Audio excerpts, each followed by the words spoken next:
Monsieur Henri sat by the window of his modest little room in Pont-Aven, the sunlight falling on his wrinkled hands like a gentle reminder that time, though cruel, could still be kind. Once an ambitious man with dreams larger than life, he had now become a quiet observer of the world that seemed to have forgotten him. The laughter of people in the streets, the bells of the church, the scent of fresh bread, all of it passed him by, like scenes from a film he no longer played a part in. Yet something in him stirred when he saw her, a woman in a light dress, with cherry patterns and a smile that carried both innocence and courage. He couldn't name the feeling, but it was something close to being alive again. His heart, long silent, began to hum a tune of forgotten warmth. That afternoon, she came to help clean his room, a favor from the landlady, who thought Henri needed company more than tidiness. She spoke little, but her presence filled the silence with something bright. Henri found himself telling her stories from his younger days, of Paris, of love, of art, of the women he once painted and the laughter that once echoed through his life. She listened, eyes wide, lips slightly parted, as if every word was a thread sewing a lost piece of her own heart.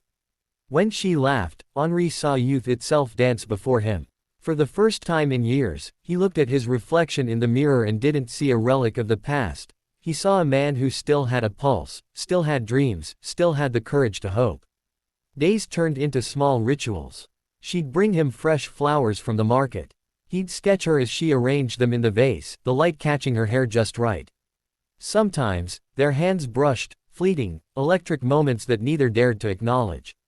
The villagers gossiped, whispering about the old man and the young woman, but Henri no longer cared about the world's judgment.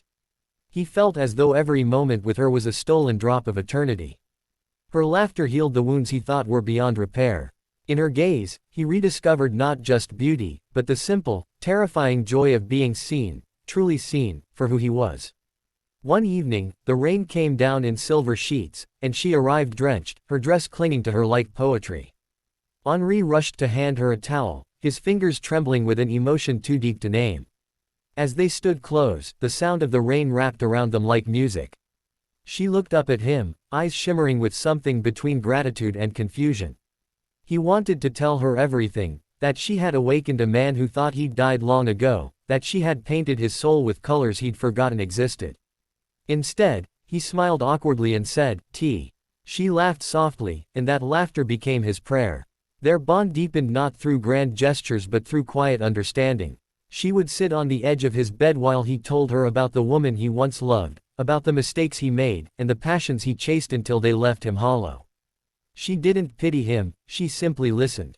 One afternoon, she placed her hand on his, gently, as if to tell him that the past had done its part, now it was time to live again. Henri felt something inside him melt, something warm and liberating. The loneliness that had once been his shadow began to dissolve into light. The girl's kindness became his rebirth. Henri started painting again, first hesitant strokes, then bold splashes of life. The walls of his small room began to bloom with color, each canvas telling a story of rediscovery. She became his muse, his reason to rise each morning. He painted not her body but her spirit, the light that danced in her laughter, the quiet strength in her eyes, the grace of her soul. The town soon noticed, whispers turned into admiration. The old artist was back, they said. But only Henri knew that art was just his excuse to live again, to breathe the same air as her, to hold on to a beauty that time could never fade. One evening, as the sunset bled into the horizon, she told him she might leave soon. Her family needed her elsewhere.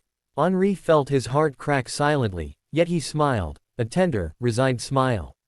"Then promise me," he said, "that you'll live every day with the same fire you brought into this old fool's heart."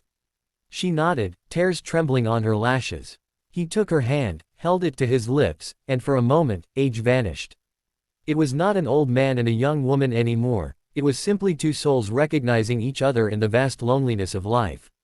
After she left, the house felt heavier, quieter.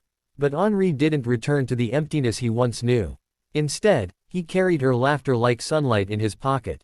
He painted until his hands ached, filling canvas after canvas with memories, her smile, her eyes, the warmth of her presence. Each painting was not about longing, but gratitude.